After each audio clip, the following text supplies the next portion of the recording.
गरीब किसान की बर्फीली रात पहाड़ों से घिरे एक छोटे से गांव में रामदीन नाम का एक गरीब किसान रहता था। उसके पास बस 2 बीघा जमीन, एक बूढ़ी गाय और मिट्टी की दीवारों से बना एक छोटा सा घर था। वही घर उसकी दुनिया था, जहां उसकी पत्नी सीता और 8 साल का बेटा मोहन रहते थे। रामदीन का जीवन कठिन था, पर उसने कभी शिकायत नहीं की। मेहनत उसकी आदत थी और उम्मीद उसका सहारा। वह साल कुछ ज्यादा ही सख्त था। ठंड समय से पहले आ गई थी। पहाड़ों से बहने वाली बर्फीली हवा हड्डियों तक को चीर देती थी। खेतों में खड़ी फसल अभी पूरी तरह पक भी नहीं पाई थी कि ओलावृष्टि ने उसे आधा बर्बाद कर दिया। रामदीन जानता था कि इस बार अनाज बहुत कम मिलेगा, पर फिर भी उसने हिम्मत नहीं हारी। उस रात ठंड असहनीय थी। आसमान में तारे तो चमक रहे थे, पर उनकी रोशनी में भी ठंड की सफेदी साफ झलक रही थी। सीता ने घर में जितनी लकड़ियां थीं, सब जलाकर चूल्हा सुलगा दिया था, पर वह आग भी ठंड के सामने कमजोर लग रही थी। मोहन एक पुराने कंबल में लिपटा कांप रहा था। रामदीन चुपचाप बाहर खड़ा आसमान की ओर देख रहा था। उसे चिंता थी, आज रात गाय को खुले में नहीं छोड़ा जा सकता था। अगर गाय बीमार पड़ जाती, तो उनके लिए दूध और थोड़ी सी आमदनी भी खत्म हो जाती।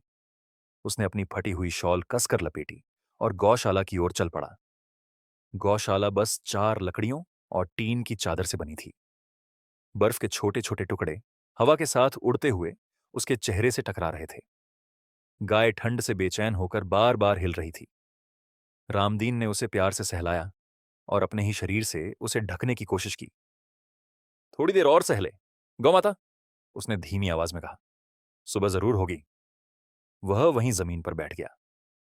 ठंड बढ़ती जा रही थी। उसके हाथ सुन्न पड़ने लगे। पैरों में जान नहीं रही थी। मन में डर था, अगर वह बीमार पड़ गया तो परिवार का क्या होगा। लेकिन उसी पल उसे मोहन का मासूम चेहरा याद आया। उस बच्चे की आंखों में सपने थे, स्कूल जाने के, पढ़ लिख कर कुछ बनने के। रात और गहरी होती चली गई। हवा अब और तेज हो गई थी। रामदीन को लगने लगा कि उसकी आंखें भारी हो रही हैं। वह जानता था कि इस ठंड में सो जाना खतरनाक है। उसने अपने दांत भींचे और खुद को जगाए रखा। उसी समय उसे दूर से किसी के कदमों की आवाज सुनाई दी। गांव का ही एक नौजवान शंकर लकड़ियां लेकर गुजर रहा था। उसने रामदीन को इस हालत में देखा तो रुक गया। काका, आप यहां इस ठंड में? शंकर ने आश्चर्य से पूछा। रामदीन ने सब बात बता दी। शंकर बिना कुछ कहे अपनी लकड़ियों में से आधी वहीं रख गया और बोला, गांव में हम सब एक दूसरे के हैं, आप अकेले नहीं हैं। रामदीन की आंखें भर आईं। उसने पहली बार उस बर्फीली रात में गर्माहट महसूस की। इंसानियत की गर्माहट। लकड़ियां जलाकर आग तेज की गई।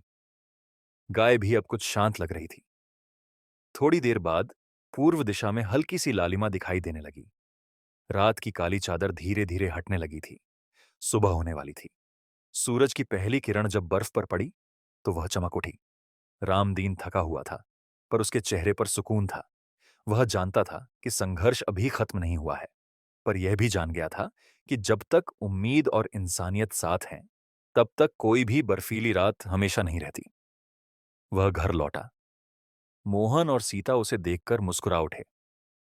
उस सुबह की धूप में रामदीन को लगा जैसे जिंदगी फिर से शुरू हो रही हो।